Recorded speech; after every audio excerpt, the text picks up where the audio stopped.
Morning students, class 11 student, आज हम unit 10 के अंदर हमारा जो टॉपिक है वो physiological base benefit of warming up. Last topic में हमने वार्मिंग अप से स्टार्ट किया था। What is the warming up, normal warming up, specific warming up. उसके अंदर हमने साइकोलॉजिकल वार्मिंग अप किया था। आज हम इसके अंदर फिजियोलॉजिकल वार्मिंग अप करेंगे।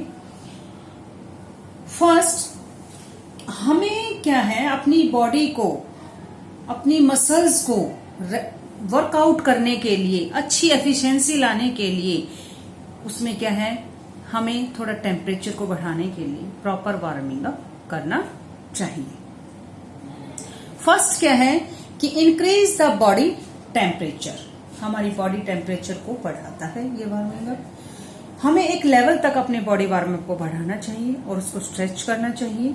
इससे क्या है कि आपकी वर्क एफिशिएंसी बढ़ेगी और प्लेयर्स को इसका बहुत ज्यादा बेनिफिट होता है और अपनी गेम्स की अपनी परफॉर्मेंस बढ़ाई जा सकती है।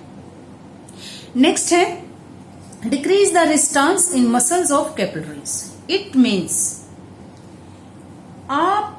हमें इन साइंटिस्टों से पता चलता है, उन्होंने ही हमें बताया कि वार्मिंग अप से अपनी मसल्स सेल्स में अपने क्या है प्रतिरोध में कमी आती है और एक प्रिपरेशन की स्थिति में आ जाते हैं, वर्कआउट करने की स्थिति में ये आ जाते हैं। Decreases the viscosity of muscles. It means warming up करने से जो आपकी मसल्स के अंदर क्या है बेटा, कि जो एक चिपचिपाहट होती है वो क्या है, बॉडी टेम्परेचर वार्म अप होगी, टेम्परेचर बढ़ेगा तो क्या है कि आपकी मसल्स अच्छा वर्कआउट करेंगी और उससे क्या है कि आपकी परफॉर्मेंस में सुधार होगा और इससे क्या है आपकी मसल्स स्ट्रॉन्ग बनेंगी और कोई भी इंजरी होने से बच जाएंगी। नेक्स्ट है increase the speed of nerve impulses. It means यह आप वार्म अप करेंगे, इससे क्या है आपका जो नर्वस सिस्टम है उसमें क्या है ग्रोथ होगी और अपने प्लेयर को एक्टिविटी की करने में जो समय में क्या है उसमें क्या है परफॉर्मेंस में बेनिफिट होगा।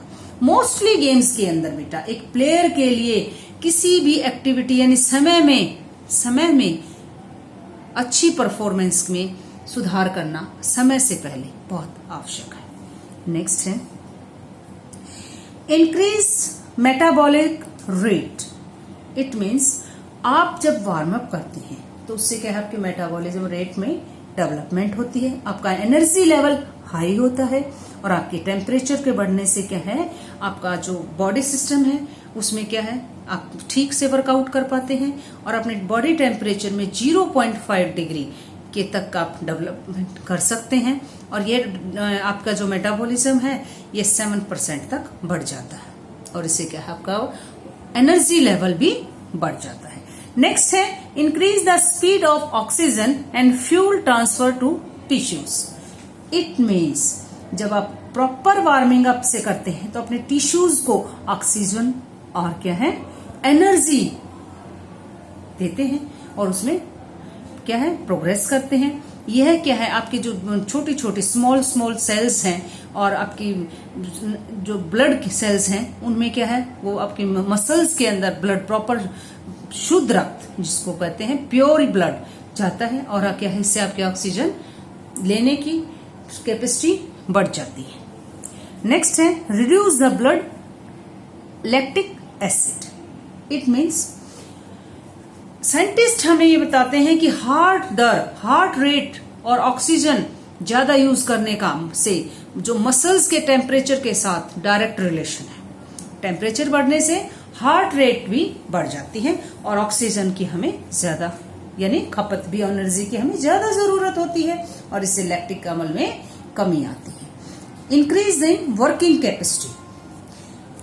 हमने ऐसे बहुत सारे वर्कआउट किए हैं, अनाटॉमी के अंदर भी हमें ये पता चलता है जो हमने जो वर्क करते हैं हम, ठीक है, कोई भी ऐसी एक्टिविटीज करते हैं तो इससे क्या है कि हमारा जो टेम्परेचर धीरे धीरे बढ़ता है वार्मिंग अप करने से, उससे हमारी वर्क एफिशिएंसी में बहुत ज्यादा प्रोग्रेस होती है। For example it is a better start warming up 15-20 minutes prior to competition and should be finished, ठीक है, 5 minutes before performance।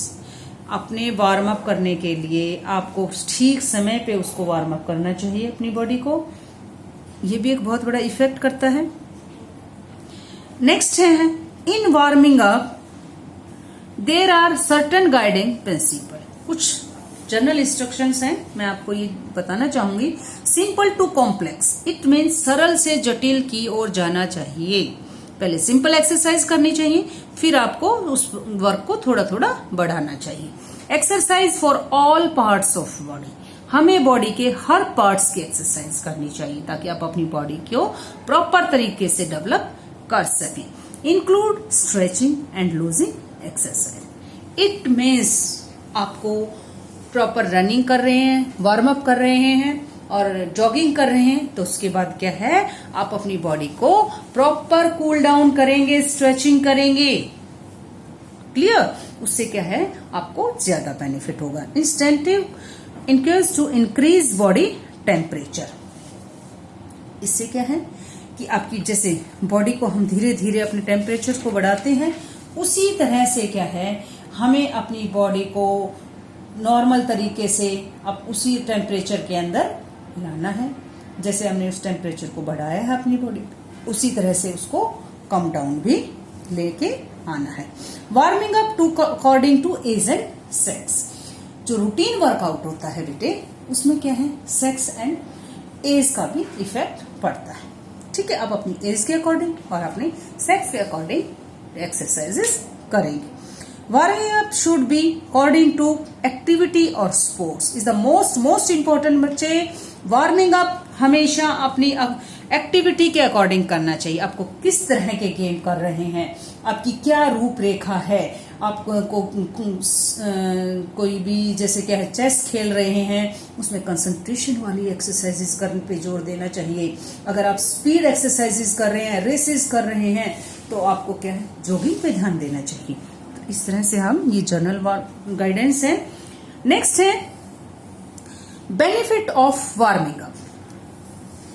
क्या बेनिफिट होता है बेटा? Increase movement of blood through tissues making the muscles more pliable. It means हमारे जो tissues के अंदर है वो ब्लड सर्कुलेशन अच्छी तरह से होता है और हमारी मसल्स क्या हैं, फ्लेक्सिबल हो जाती हैं। Increase delivery to oxygen and nutrition to the muscles, it means हमारी मसल्स को बहुत ज्यादा क्वांटिटी के अंदर ऑक्सीजन और न्यूट्रिशंस की लेने में मदद मिलती है। नेक्स्ट है बहुत सारी एक्टिविटीज में हम उसको क्या है ऐसे करके अपने हार्ट को स्ट्रॉन्ग कर लेते हैं और इस तरह से क्या है, हमारा ब्लड सर्कुलेशन अच्छे तरीके से होता है। हम इस तरह की एक्सरसाइज करने से क्या है, हमारे मेंटल लेवल को सुधार सकते हैं, हमारे मेंटल लेवल बहुत अच्छे तरीके पे काम करेगा। लास्ट है improve coordination and recreation time. Most important coordination और वर्कआउट, जो आप वर्कआउट कर रहे हैं उसमें क्या है कि आपका एक कोऑर्डिनेशन बनना चाहिए, तालमेल होना चाहिए उस समय को बेहतर बनाए रखने के लिए। रिक्रिएशन आपका मनोरंजन जो टाइमिंग है उसके साथ सही सेटिंग होनी चाहिए। तो कुछ इंस्ट्रक्शंस थी बेटा ये आपके वार्मिंग अप से, फिजिकल वार्मिंग अप। आप एक बार अच्छे से रीड करेंगे और अच्छे से अपने नोट्स तैयार करेंगे। और मैं बार बार आपको हर वीडियो के अंदर बता रही हूँ बेटा, आप अपनी प्रैक्टिकल फाइल को अच्छे से तैयार करें और कंप्लीट करें। Thank you.